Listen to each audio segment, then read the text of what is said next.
जय श्री कृष्ण। राधे राधे। एक बार माता लक्ष्मी भगवान विष्णु से पूछती है, हे स्वामी, तुलसी के पास दीपक जलाने का क्या महत्व है और रोज शाम को तुलसी के पास दीपक क्यों जलाना चाहिए? इसी मनुष्य को कौन सा फल प्राप्त होता है? तुलसी के पास दीपक जलाने की विधि क्या है तथा दीपक जलाते समय कौन से मंत्र का उच्चारण करना उचित है? कृपया आप मुझे विस्तार से बताएं। तब भगवान विष्णु जी कहते हैं, देवी, आज आपने समस्त मानव जाति के कल्याण हेतु बहुत ही उत्तम प्रश्न किया है। आपके इस प्रश्न का उत्तर देने से पूर्व मैं आपको एक प्राचीन कथा सुनाता हूँ, जिससे आपको सभी प्रश्नों के उत्तर स्वयं ही मिल जाएंगे। इसलिए आप इस कथा को ध्यान पूर्वक सुनिए। इस कथा को ध्यान से पूरा अवश्य सुनिए। मनुष्य को 100 वर्षों तक तुलसी के पास दीपक जलाने का पुण्य प्राप्त होता है, जो भी इस कथा को ध्यान पूर्वक सुनता है। फिर माता लक्ष्मी कहती है, स्वामी, मैं इस कथा को सुनने के लिए उत्सुक हूँ। कृपया आप मुझे इस कथा को सुनाना आरंभ करें।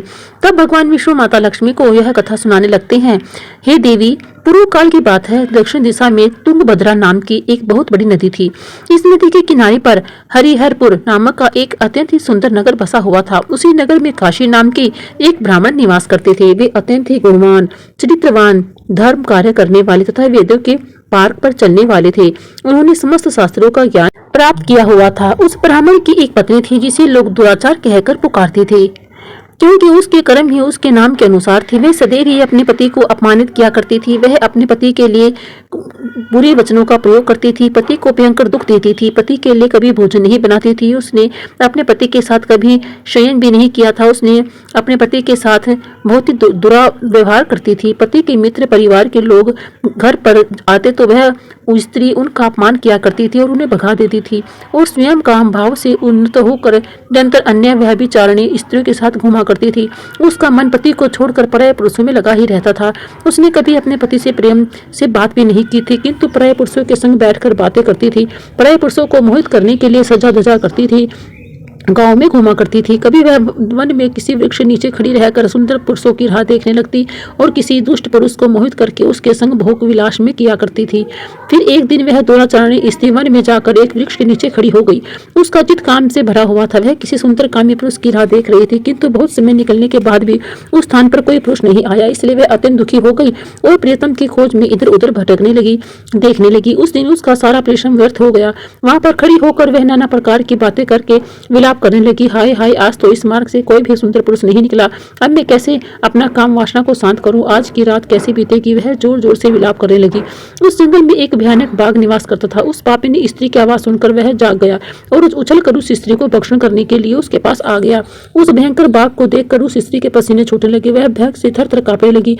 वह स्त्री कुछ करती इतने में ही उस बाघ ने अपने पंजों से उस स्त्री को घायल कर दिया। वह स्त्री जमीन पर गिर पड़ी। जमीन पर गिरते ही वह स्त्री चिल्लाते हुए बोली, अरे बाघ, तू किस लिए यहाँ पर आया है? मुझे क्यों मार रहा है? मैं यहाँ पर प्रियतम को खोज कर रही हूँ, मुझे छोड़ दो। मेरा भक्षण करके तुझे क्या मिलेगा? उस स्त्री की यह बात सुनकर वह भयानक बाघ क्षण भर के लिए रुक गया और हंसते हुए बोला, हे दुष्टा, आज विधाता ने तुझे मेरा ग्रास मुक्त किया है। तू जैसी पापिनी स्त्री का भक्षण करना ही मेरा काम है, तभी मुझे इस शरीर से मुक्ति मिलेगी। वह स्त्री कहने लगी, हे बाघ, तुम कौन हो? मुझे सच सच बताओ, तुम्हें किस कारण से बाघ की योनि में जन्म लेना पड़ा और तुम मुझ जैसी स्त्रियों का भक्षण क्यों करती हो? पहले मुझे सारी बात बताओ और फिर मेरा भक्षण करो। फिर बाघ कहने लगता है, हे पापिनी, मैं तुझे मेरे पूर्व जन्म का वृत्तांत सुनाता हूँ, किस कारण से मुझे बाघ बनना पड़ा। पूर्व काल में दक्षिण देश में एक नदी थी। उस नदी के तट पर एक नगरी बसी हुई थी। उस नगरी में मैं निवास करता था। मैं एक ब्राह्मण का पुत्र था और नदी के किनारे बैठकर यज्ञ आदि कार्य किया करता था। मैंने उस जन्म में अनेक पापियों के लिए यज्ञ किया। उन पापियों के घर का भोजन खाया। मैंने धन के लोभ से अनेक पापियों के लिए कार्य किए।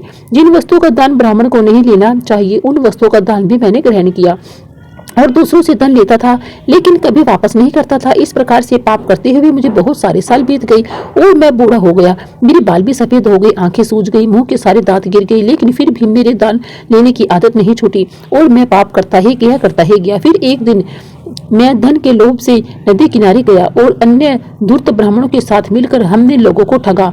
झूठे मंत्र वचन बोलकर हमने बिना विधि विधान किए ही देवी देवताओं का पूजन किया और बहुत सारा धन दान में लेकर अपने घर चले गए। फिर उसी स्थान पर एक बीमार कुत्ते ने मेरे पैर में काट लिया और मैं मूर्छित होकर गिर पड़ा। उसी क्षण मेरे प्राण चले गए। फिर यम के दूत उस स्थान पर प्रकट हुए और मुझे पकड़कर यमपुरी ले गए। वहां पर यमराज ने चित्रगुप्त से मेरे कर्मों का लेखा जोखा निकालने के लिए कहा। फिर चित्रगुप्त कहने लगे, हे धर्मराज, इस ब्राह्मण ने घोर पाप किए हैं। इसने दूसरे से झूठ कहकर धन लूटा है, विधि विधान से पूजा न करके झूठे मंत्र बोलकर भगवान का अपमान किया है, देवी देवताओं का यज्ञ किया है, हवन किया है, इसलिए यह पापी ब्राह्मण केवल नरक जाने के योग्य है। फिर यमराज ने अपने दूतों को आदेश देकर मुझे नरक की अग्नि में डाल दिया। अनेक वर्षों तक नरक की सजा भोगने के बाद मुझे बाघ का शरीर प्राप्त हुआ और मैं इस दुर्गम वन में निवास करने लगा। मैं अपने पूर्व जन्म के पापों को याद करके कभी महात्मा, साधु पुरुष, सती स्त्रियों का भक्षण नहीं करता हूँ। मैं केवल पापी, दुराचारणी, उल्टा स्त्रियों का ही भक्षण करता हूँ ताकि मुझे पापों से मुक्ति मिल सके। इस प्रकार से उस बाघ ने अपने पूर्व जन्म का वृत्तांत सुना दिया और उस स्त्री से कहने लगा, हे पापिनी, तेरे आचरण से तू उल्टा है। अपने पति को छोड़कर तू इस वन में अन्य पुरुषों के साथ भोग विलास करने के लिए आई है, इसलिए आज तू मेरा ग्रास अवश्य ही बनेगी। इतना कहकर उस बाघ ने अपने तीक्ष्ण नाखून से उस पापी स्त्री के टुकड़े टुकड़े कर डाले, उसे खा लिया। फिर उस स्थान पर यम के दूत प्रकट हुई और उस पापी ने स्त्री को उठाकर यमपुरी में ले गई। वहां पर उसे यमराज के सामने खड़ा कर दिया गया। फिर चित्रगुप्त ने उस स्त्री का लेखा जोखा निकालते हुए यमराज से कहा, हे धर्मराज जी, यह स्त्री तो अत्यंत ही पापिनी है, उल्टा है, इसने घोर पाप किए हैं। इसने व्यभिचार किया है, इसने अपने पति को कभी भी सेवा नहीं की, अपने पति को भूल पुरुषों के संग भोग विलास किया करती थी। उसके पाप को सुनकर यमराज ने उस स्त्री को अग्नि से भरे हुए कुंडों में डालने का आदेश दिया। अनेक वर्षों तक उसे उस कुंड में पकाया गया, फिर उसे निकालकर दूसरे नरक में डाल दिया गया। इस प्रकार से उसे अनेक वर्षों तक अलग अलग प्रकार की यातनाएं सहन करनी पड़ी और नरकों में डालने के लिए बाद वह महापापी स्त्री पुनः पृथ्वी लोक पर आकर चांडाल के रूप में उत्पन्न हुई। चांडाल के घर में जन्म लेकर वह फिर से अनेक पाप करने लगी, व्यभिचार करने लगी, अनेक पापी पुरुषों के संग विहार करने लगी। कुछ समय बाद पूर्व जन्म के पापों के कारण उसे कोढ़ का रोग हो गया और वह भयानक पीड़ा सहन करने लगी। उसका अंग अंग जलने लगा, उसके नेत्रों से में पीड़ा होने लगी। इस दुख को सहन करती हुई वह दिन बिताने लगी। फिर एक दिन वह तीर्थ में स्नान करने के उद्देश्य से अनंतपुरा में चली गई। वहां पर एक आश्रम के बाहर निवास करने लगी। वहां उस आश्रम में एक तुलसी का पौधा था। अन्य स्त्रियों को वहां पर तुलसी के पास दीपक जलाते हुए देखकर उस पापी स्त्री ने भी वही किया। उसने तुलसी के पौधे के पास एक दीपक जला दिया। फिर उसी रात हृदयघात से उसकी मृत्यु हो गई और यमराज के दूत उसे ले जाने के लिए वहां पर आ गए। जैसे ही यम के दूत उस पापी स्त्री को पाश में बांध कर ले जाने लगी, तभी भगवान विष्णु के दो पार्षद उस स्थान पर प्रकट हो गई और उन्होंने उन दोनों को रोक लिया और कहने लगे, हे दूतों, इस स्त्री को तुम छोड़ दो, यह इस नरक जाने के योग्य नहीं है। तुम किसके आदेश से ऐसा अधर्म काम कर रहे हो?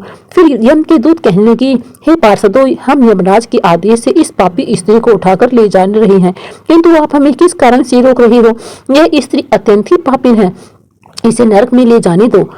फिर पार्षद कहने लगे, हे दूतों, यह स्त्री तो विष्णु भक्त है, यह नरक जाने योग्य नहीं है। इसने शाम को तुलसी के पौधे के पास दीपक जलाया है, इसी कारण से इसके समस्त पाप नष्ट हो गए हैं, इसलिए अब यह नरक जाने की योग्य नहीं है, यह स्वर्ग जाने के अधिकारी बन चुकी है।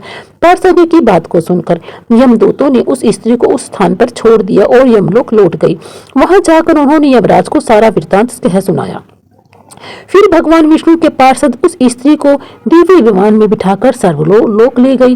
भगवान विष्णु कहते हैं, देवी, इस प्रकार से तुलसी के पास केवल दीपक जलाने मात्र से ही मनुष्य के सभी पाप नष्ट हो जाते हैं। जो स्त्री नित्य शाम को तुलसी के पास दीपक जलाती है वह सौभाग्यशाली बनती है, उसके पूर्व जन्म के सभी पाप नष्ट हो जाते हैं, उसे सुख समृद्धि की प्राप्ति होती है। तो रोज तुलसी के पास दीपक जलाते समय इस मंत्र का उच्चारण अवश्य ही करना चाहिए।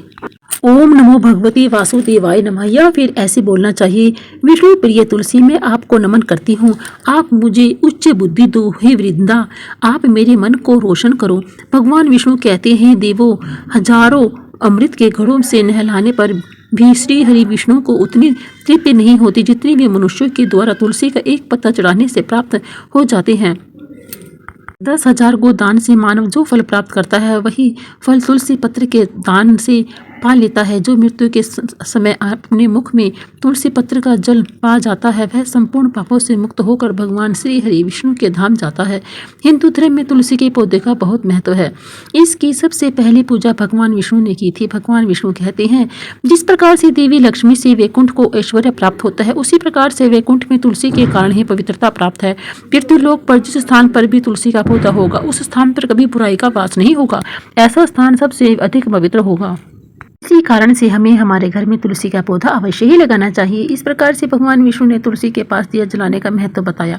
वीडियो अच्छी लगी हो तो प्लीज़ लाइक करें, शेयर करें और सब्सक्राइब जरूर करें। बोलिए राधे राधे, कृष्णा कृष्णा।